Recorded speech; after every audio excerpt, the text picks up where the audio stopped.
That thing belongs in a museum, not a tournament. The words carried across the registration table at Pinecrest Sportsman's Park like a stone dropped in still water. Cody Farrell said them to his friend, not quite to the old man's face, but loud enough. Loud enough that the two archers behind him smiled. Loud enough that the woman checking in competitors looked up from her clipboard. Harold Briggs was 8 feet away. He heard every word. He did not stop signing his name on the entry form. His hand moved in the same steady line it had been moving before the comment landed. He finished the signature, Harold E. Briggs, Cottage Grove, Oregon, and set the pen down with the care of a man placing a tool back in its exact spot on a workbench. He picked up his longbow, 68 pounds, Osage orange and black locust. Self-laminated in 1969. Older than the laughter behind him. Older than the man who'd just dismissed it. Hal walked toward the staging area. His stride was neither fast nor slow. The quality of his stillness reminded you of a held breath just before a rifle shot, the moment when everything external stops and only the target remains. Behind him, Cody adjusted the GoPro mounted on his Bose carbon fiber stabilizer and checked the settings on his $3,200 Hoyt compound rig. He had no idea what he'd just set in motion. What happened over the next 3 hours would leave every archer at Pinecrest standing in silence, staring at a scorecard that none of their expensive equipment could explain. If you believe that real skill doesn't need a price tag, type honor in the comments right now. The old man with the museum piece was about to teach 42 competitors something their coaches had never mentioned. Harold Briggs was 76 years old and looked like a man who'd been shaped by weather and repetition rather than time. He stood 5'11", slightly stooped at the shoulders in the way of men who have spent decades drawing heavy bows, and his arms were longer than they looked at first glance, wrists thicker than seemed right for his frame. His hands told the story his face wouldn't. The index and middle fingers of his right hand were calloused in a specific ridge pattern, not the diffuse callus of work gloves, but the narrow, dense track left by 50 years of bare finger release. No tab, no glove, no mechanical aid, just skin and string every single day since 1972. A scar ran along the inside of his left forearm, 4 inches long, pale against weathered skin. A bowstring strike from 1971 that healed in the field without stitches. He never mentioned it. It was just there. He wore a faded brown canvas bucket hat with no patch or logo, the brim shaped by 30 years of Pacific Northwest rain into a curve that fit his face like a signature. Beneath it, a wool plaid shirt in dark green and navy over a white undershirt. Not a jacket, though he'd worn it like one since 1989. The left elbow was worn nearly through. In his shirt pocket, tucked against his chest, a small brass compass on a leather cord. It had belonged to his father. Hal used it for nothing practical anymore. He carried it anyway. 6 days before the tournament, Hal woke at 5:30 in the morning, the way he had woken every morning since returning from Vietnam. He made coffee in the kitchen of the house he'd built most of himself, 2 rooms added in the 70s, the addition still square and true, and carried the cup out to the porch facing east. He sat in the chair Ruth had painted pale blue in 1987. He waited for the tree line to go from black to green. This was not meditation. This was not therapy. This was just what he did before the day started. He had never named the habit. Naming it would have made it a thing he could stop doing. The backfield stretched 50 yards to a straw bale target. Between the porch and the bale, the grass had worn away into a bare path. Grass grew everywhere except that line. It had been bare for 30 years. Ruth had been gone 5 years now. Parkinson's, slow and long. She had been a painter, landscapes mostly, the kind of Oregon light that came through clouds in shafts. Her studio was the back room of the addition. Hal had not touched anything in it. The brushes were still in the jar, bristles down, the way she'd left them. He dusted the room on Sundays. He did not paint, he did not move her things, he just kept the dust off them. The longbow hung on a nail beside the kitchen door, not displayed, not mounted on a plaque, just hanging there like a coat. It had lived on that nail since 1972. He took it down every morning and put it back every evening the way other men put on a watch. 3 days earlier, his neighbour's grandson Owen had stopped by while riding his bike past the property. Owen was 16 and had been shooting a compound bow for a year at the high school archery club. He saw Hal in the backfield with the longbow and asked, genuine curiosity in his voice, "Does that thing actually work?" Hal said yes. Owen said, "Prove it." Hal thought about that for 3 days, not because he was offended, not because he needed to prove Ming to a 16-year-old, but because Ruth had told him once, years ago, that he spent too much time shooting at things that couldn't watch him do it. On the 4th day, Hal drove to the post office in Cottage Grove and mailed the entry form for the Pinecrest 3D Challenge. Now, on the morning of September the 12th, he loaded the longbow and a canvas quiver of cedar arrows into his 2001 GMC Sierra and drove 90 miles north to a place where 42 archers with equipment worth more than his truck would be waiting. When he pulled into the gravel lot at Pinecrest Sportsman's Park at 7:30 in the morning, the first thing he noticed was not the people. It was the sound, low voices, the metallic click of bow cases opening, the particular buzz of competitors who had not yet been tested. The air smelled like pine resin and dew. Mist hung low off the creek that ran along the eastern edge of the property. Hal walked toward registration with the longbow in one hand and the quiver on his back. No case, no wheel carrier, no rangefinder on a lanyard. He had come to prove something, but not to Owen. The Pinecrest 3D Challenge course stretched across 42 acres of mixed pine and Douglas fir, the targets placed in natural clearings and along game trails that had been there longer than the tournament. 42 life-size foam animals, deer, elk, bear, turkey, cougar, at unknown distances from shooting stakes marked with the orange tape. The light came through the canopy in shafts, the kind of light that made distance hard to judge. That was the point. This was not target archery, this was hunting without the kill. At the registration table under the covered porch of the clubhouse, George Takeda checked names against his roster and collected entry fees. He had been running this tournament for 11 years. He knew the sound of his parking lot, could tell by the quality of voices and the further clatter of equipment whether this would be a good year or a forgettable one. This morning had promise. 42 entries, 3 from out of state. Cody Farrell arrived at 7:15 with his gear in a wheeled hard case that cost more than some competitors' entire setups. He unzipped it on the porch beside the table, and the contents were a catalogue. Hoyt Carbon RX8 compound bow with a carbon riser, 6-pin sight, Hamskier Trinity Hunter, Pro Arrow Rest, 12 carbon fibre arrows with 4-vein fletching, a Carter Insatiable release aid clipped to his belt, and a loopholed rangefinder on a neck lanyard. The bow alone retailed for $1,800. With the accessories, closer to $3,200. Cody wore full Sitka gear camo, early season pattern, the expensive kind, and had mounted a GoPro on his bow's stabilizer. He shot content for his Instagram 3 times a week, 28,000 followers. But before he checked in, before he set up his first shot of the morning, Cody noticed a girl standing near the practice bale, maybe 14, struggling with her compound bow. Her draw weight was too high. She was muscling it, shoulder creeping up, elbow collapsing. Cody set his gear down and walked over. He spent 5 patient minutes adjusting her stance, lowering her draw weight 2 pounds with an Allen wrench from his kit, and showing her the proper anchor point. His voice was clear and kind. He did not rush her. When she drew again, smooth this time, he nodded once and walked back to the porch. That was when Hal arrived. He parked his Sierra in the gravel lot and walked toward registration with the longbow in his left hand and the canvas quiver across his back. The bow was naked, no sights, no stabilizer, no mechanical release, no cams, no wheels, just a single curved piece of laminated wood, 68 inches tip to tip, strung with Dacron. The arrows in his quiver were cedar, hand-fletched with turkey feathers. The shafts a warm amber colour that looked like they belonged in a photograph from 1952. The contrast was visible before anyone said a word. Cody glanced up from his gear as Hal approached the table. His eyes went to the bow first, then to the canvas quiver, then to the absence of a bow case, a rangefinder, a release aid.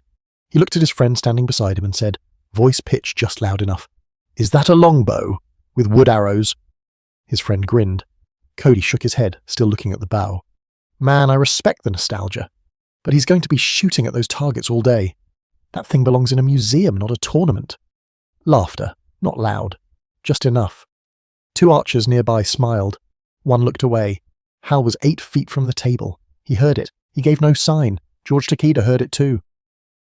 He was standing behind the registration table with a clipboard in his hands. His eyes flicked to Hal, then to Cody, then back to the roster. He said nothing. Not yet. Hal stepped to the table and signed his name. His penmanship was level and unhurried, the cursive of a generation that had learned it with fountain pens in elementary school. He paid his entry fee in cash, exact change, and took his competitor number from George's hand. George met his eyes for a moment. "Good luck out there, Mr. Briggs." Hal nodded once. "Appreciate it." He turned and walked toward the staging area. The longbow rested in his hand like it weighed nothing. Behind him, Cody adjusted the GoPro's angle and checked the battery. He had no idea what the next 3 hours would cost him. The tournament briefing took 6 minutes. George Takeda explained the rules from the clubhouse porch while 42 archers listened in the morning cool.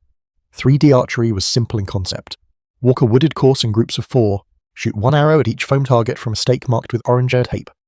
Unknown distance, no rangefinders allowed during competition, no pacing off yardage, no second chances. Scoring was by zone.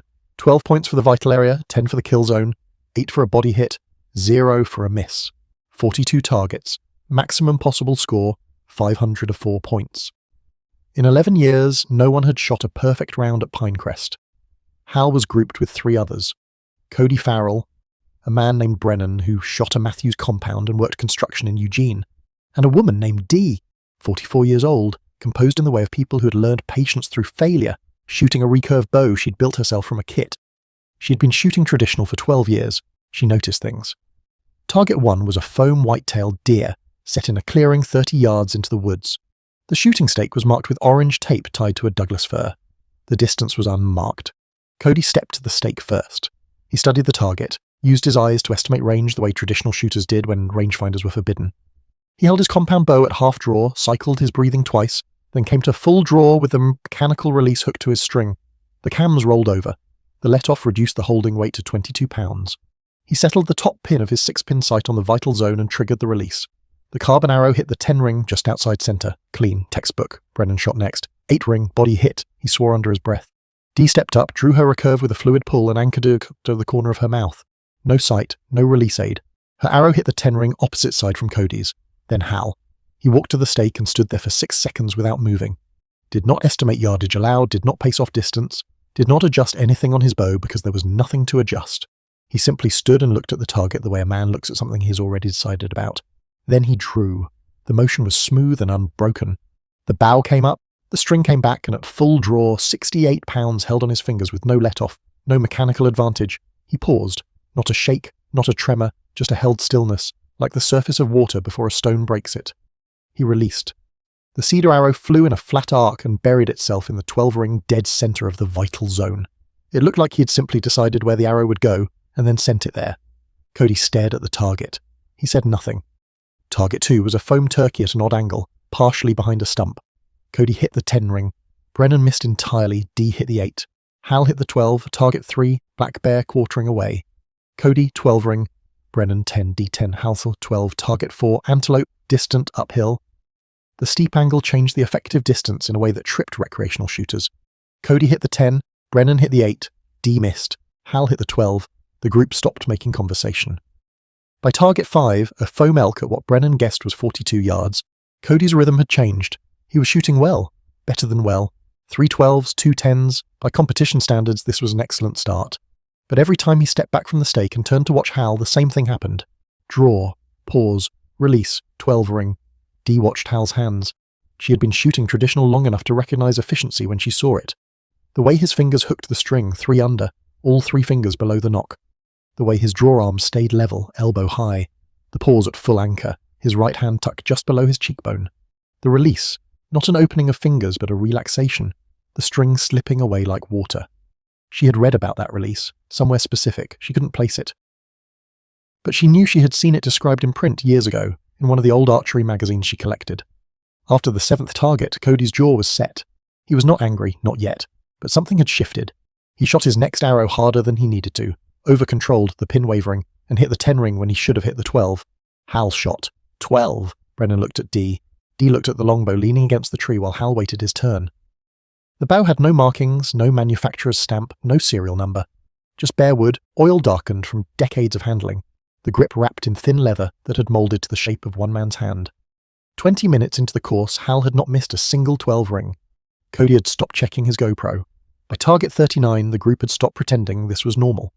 The foam black bear was set 40 yards into a thicker section of timber, quartering away at a steep angle, partially hidden behind the trunk of a living ponderosa pine. The shooting lane was narrow. Most competitors would aim for the body shot, the safe 8 points. The vital zone was barely visible, a 2-inch window behind the shoulder, blocked by bark and shadow. Cody studied it, calculated, chose the body, hit the 8-ring, solid decision. Brennan took the same shot, 8-ring. Dee aimed for the vitals and missed left, 0. Hal stepped to the stake. He angled his body 3 degrees left, opened a sightline no one else had seen. The ponderosa trunk became a frame instead of an obstacle. He drew, paused, released. The cedar arrow flew through the 2-inch gap and buried itself in the 12-ring behind the shoulder, exactly where a bullet would go on a living animal. No one spoke, not one word. Cody looked at the target, then at Hal, then back at the target. They walked to target 40 in silence. Target 41 was an uphill shot. Foam elk, steep angle, the target maybe 15 feet higher in elevation than the shooting stake. Distance looked like 50 yards, but the incline made it feel like 60. Uphill shots were a trap.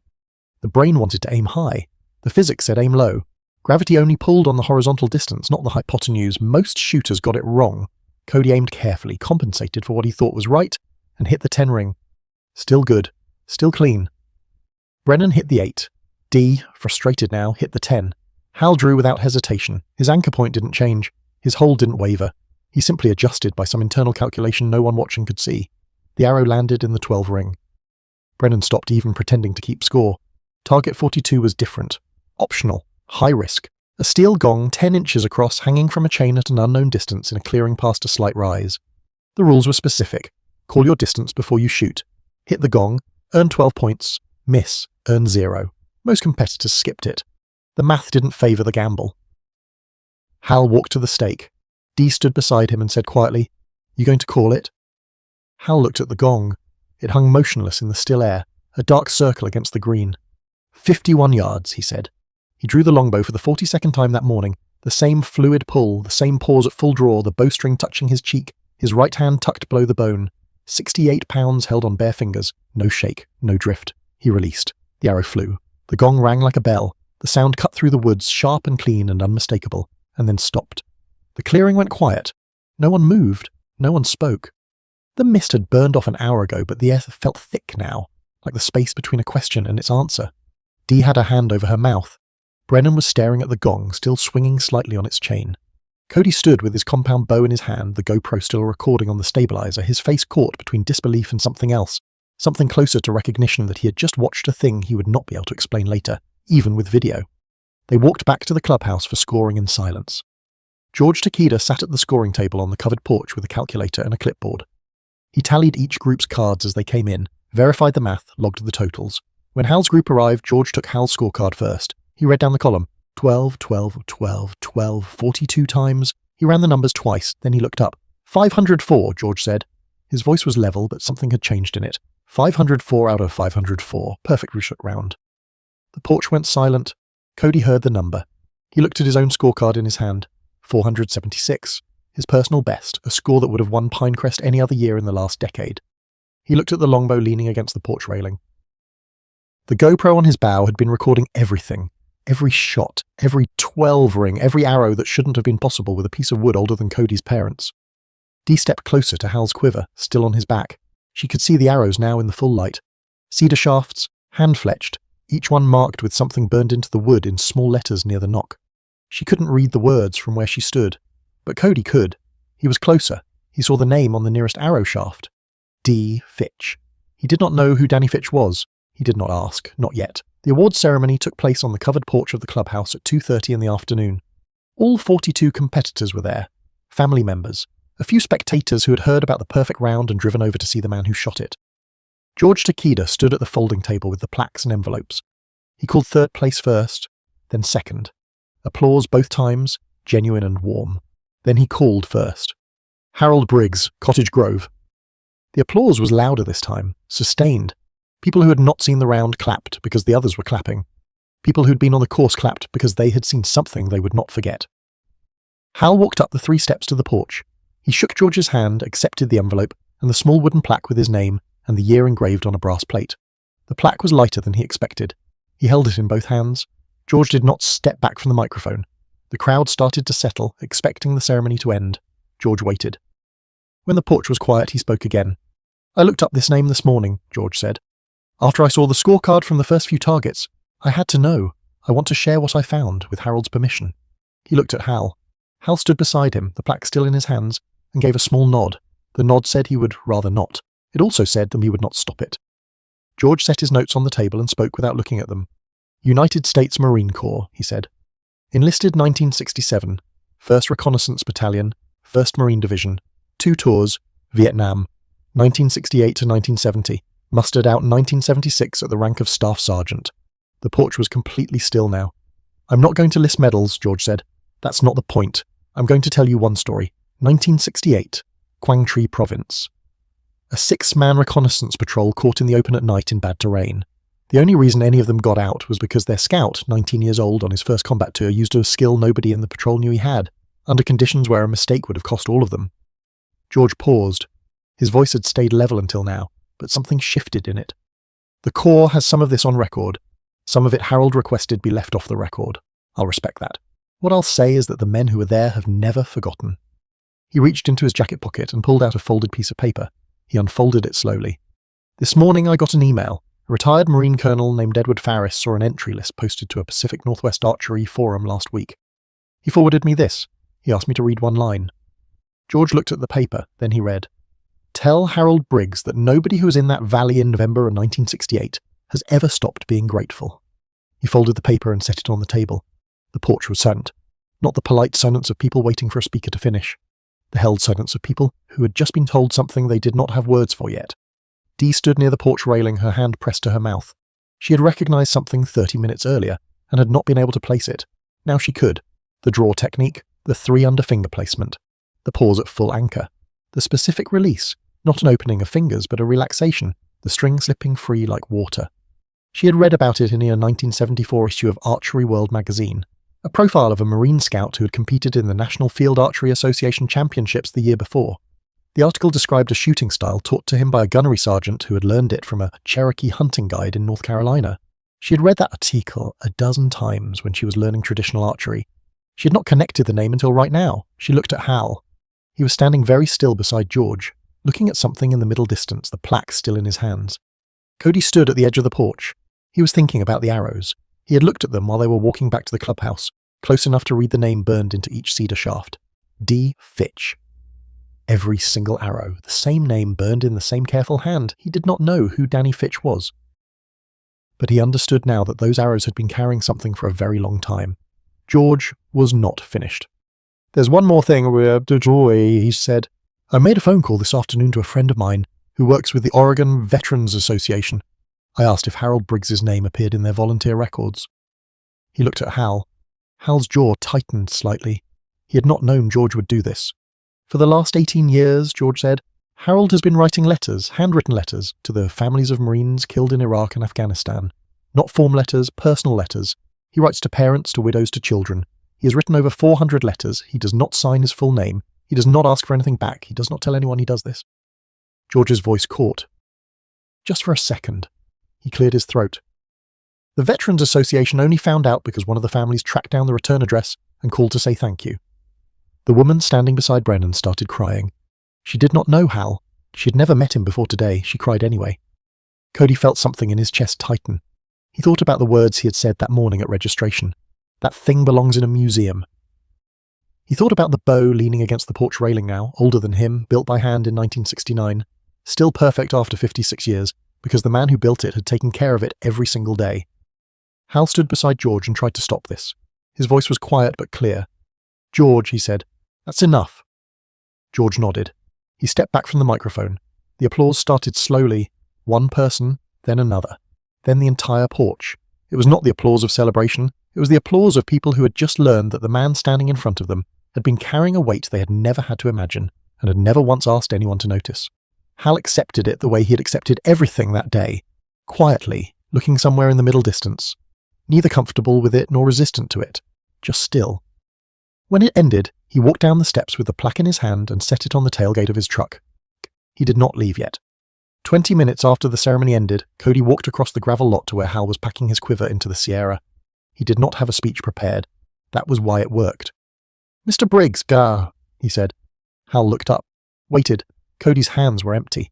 He had left his compound bow in his truck. He stood there in his expensive Sitka camo and said the thing he had been trying to find words for since the scorecard came in. "I said something this morning at registration that I'd take back if I could. I told my friend your boo belonged in a museum. I said it loud enough for you to hear. I didn't ask your name. I didn't ask what you knew. I decided you were less than me the moment I saw your equipment." He stopped, swallowed, continued. "I was wrong. I'm sorry." Hal studied him with the same level expression he had worn all day. His face gave nothing away. When he spoke, his voice was quiet and without edge. "You didn't know," Hal said. "That's the whole point. You didn't know."